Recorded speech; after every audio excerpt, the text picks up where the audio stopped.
चला तर आज बनवणार आहोत आपण गवाराच्या शेंगा. तर त्याआधी सर्वांना क्रांतिकारी जय भीम. आणि चला सर्वांना गवाराच्या शेंगा मी ते मस्तपैकी निवडून घेतलेल्या आहेत, तोडून सुद्धा घेतलेले आहेत आणि स्वच्छ पाण्यानं मस्त धुवून घेणार आहे. आणि इकडे पाणी मी ठेवलेलं आहे गरम करायला, तर त्यात मी टाकणार आहे आता गवार. मस्त स्वच्छ धुवून थोडंसं शिजताना थोडंसं मीठ टाकायचं पाण्यातनी, म्हणजे पूर्ण चव त्या शेंगाला मिठाची चव येते, पाहू शकता. आणि गवाराच्या शेंगा अशा खूप छान आपल्या होणार आहेत, त्यासाठी व्हिडिओ पूर्ण पहा. गवार मस्त आपण इकडे शिजायला टाकलेले आहेत आणि इकडे मी मस्त तवा ठेवून घेतलेला आहे. तवासुद्धा गरम करणार आहे, तर तव्यावर मी टाकणार आहे आता तिळातच करत असते गवारच्या शेंगा, कारण की तिळातनी खूप छान होतात आणि आवडतात सुद्धा. सर्व लेकरं वगैरे सर्वजण खातात. तर मस्त तीळ असे तळतळेपर्यंत भाजून घेणार आहे मी व्यवस्थित. आणि बघतात बघा, मला सराटा नाही दिसला, आता मी खिसणीच घेतलेली आहे. चला असू द्या, काही विषय नाही. तर तिकडे आपल्या शेंगा मस्त शिजत आलेल्या आहेत आणि इथं मस्त टमाटर, कांदा आणि 2-3 लसणाच्या पाकळ्या मस्त अशा आबोडधोबड ठेचून घेणार आहे. आणि मिक्सरमधून मस्तपैकी तीळ बारीक करून घेणार आहे मी. मस्त सांबार भाजीपाला छान होता, तर मस्त भाजी छान होते. तर पाहू शकता. तर मिक्सरला चला थोडेसे तीळ आहे ते आपण वाटून घेऊया, म्हणजे बारीक करून घेऊया थोडेसे. शेंगाला खूप चव छान येते तिळांनी, त्यासाठी थोडासा आवाज सर्दी आवाज थोडासा बसलेला आहे, त्यासाठी आवाज असा येतोय. चला ठीक आहे. मस्त बघा किती छान असं आपण बारीक करून घेतलेले आहेत. तर आता ठेवणार आहे इकडे की मी कढई. तर कढई आपली इकडे ठेवून घेतलेली आहे मी, बघू शकता.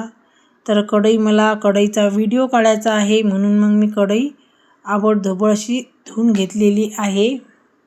कारण की कढईतनी जास्त करून कढईतनीच भाज्या असतात आमच्या घरी.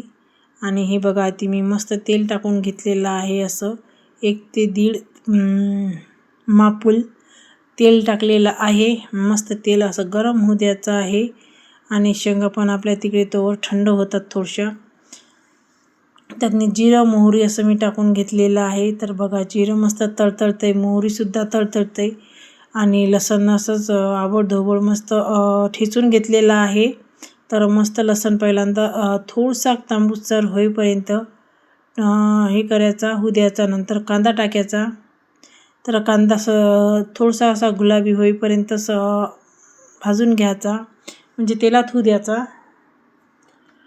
तर तेल झालं की मस्त, कांदा झाला की मस्त आता आपण टमाटर टाकणार आहोत. टमाटर बघा किती मस्त लालसर असं टमाटर आहे.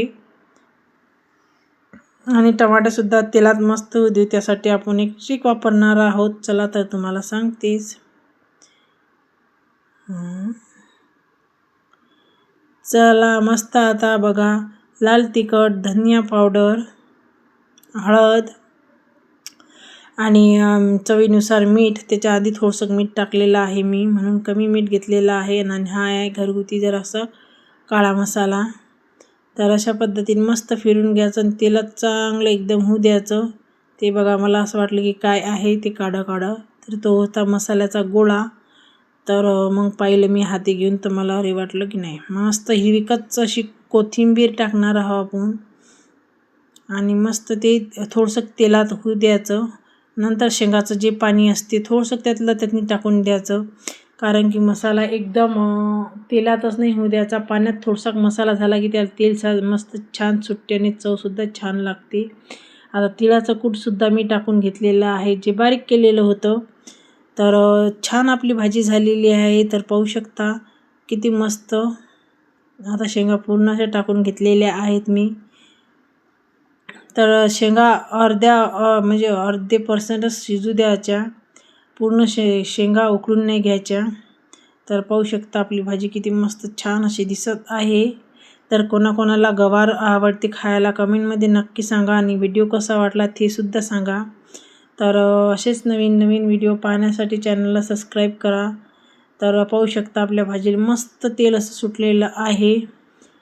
सुटलं की नाही तोंडाला पाणी गवाराची भाजी पाहून, शेंगाची भाजी पाहून. अशीच भाजी मला आवडते आणि सर्वजण आमच्या घरी गवाराच्या शेंगा खूप छान आवडीने खातात, काही विषय नाही.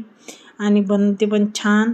मस्त कवडी कवडी गवार घ्यायची आणि उकळून घ्यायची आणि त्यातून अजून थोडासा वरून टाकलेला आहे मी सांबार की कोथिंबीर म्हणा. आम्ही सांबार पण म्हणतो, कोथिंबीर म्हणतो. चला या शेंगा खायला.